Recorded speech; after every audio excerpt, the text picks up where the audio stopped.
right, so here we have a 2012 Volkswagen Jetta.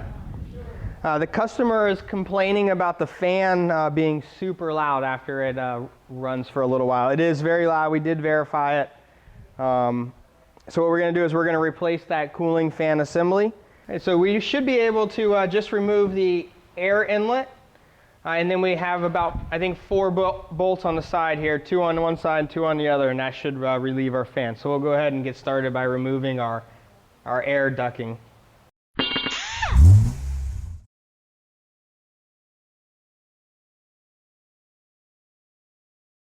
All right, so we're going to go ahead and remove, we have 4 Torx screws right here. We'll go ahead and remove.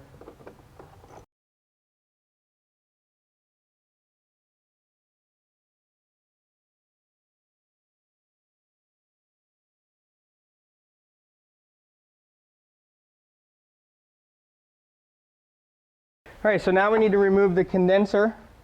So the condenser is held on by 4 bolts, 2 on this side and 2 on this side.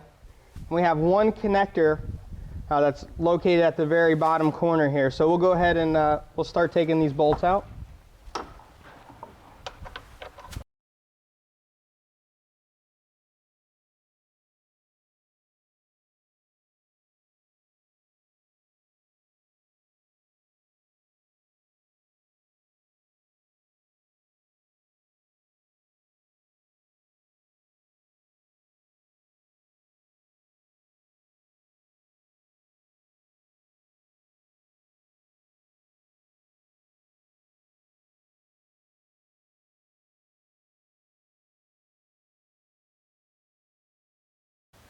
All right, so a little difficult trying to get it out the top. We're going to try to remove the splash shield and see if we can slide the fan assembly down. The AC lines were in the way above and the core support, so this may be an easier way.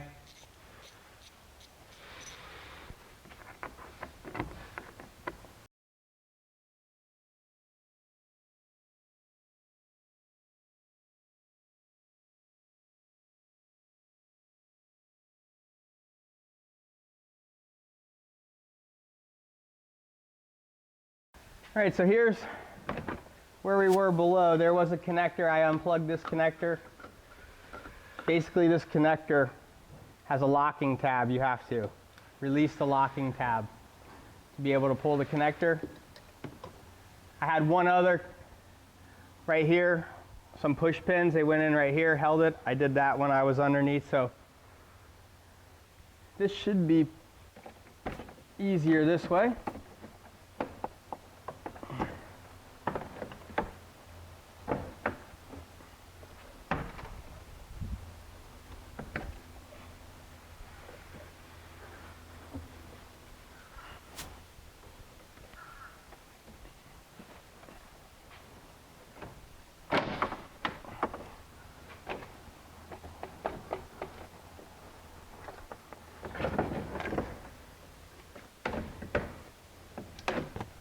Okay.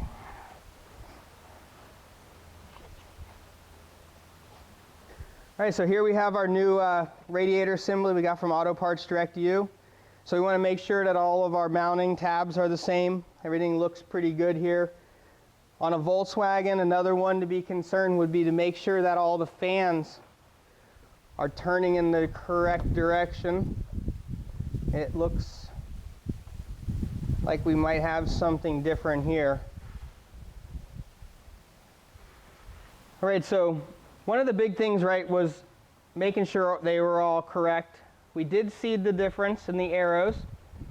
This arrow states that this fan is going this way. This arrow states that the fan is going this way. So they are different. The air is meant to blow out of the fan, you know, through the radiator condenser and out. So if this one is, the new one is moving in this direction, the lower edge is the leading edge. So that would be where it's grabbing the air and fanning it out. So the rotation of this is still correct, even though it's different than the original one, which is rotating in the opposite direction, leading edge lower, so that it pulls air out. So this is a little redesigned from the original but orientated correctly for the car. All right, so we're going to go ahead and slip the new fan in. Now I'm going to do a little, what the concern is, you know, we got to work it through some of these gaps. And we do not want to damage the radiator on the other side. So we're going to use basically a piece of cardboard from the box. We'll slide it in here so we can pull it out after we've got the fan situated. Just as a little precaution for us.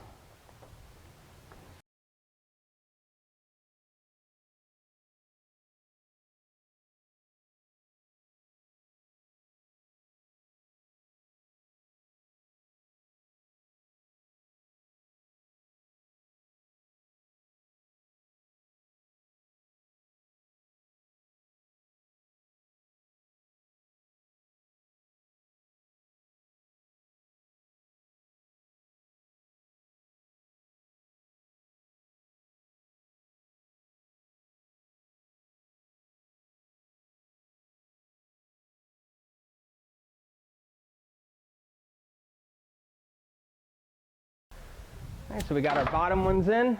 We'll go ahead and put our radiator hose back on.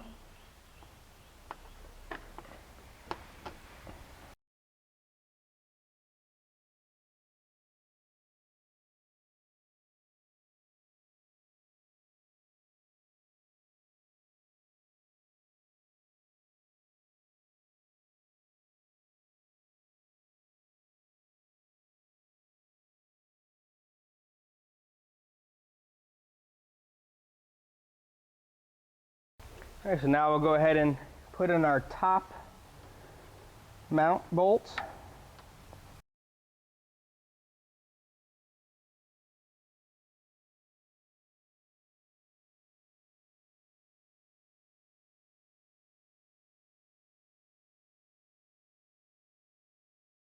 Okay. All right, so we'll go ahead now and we'll put our air inlet back on.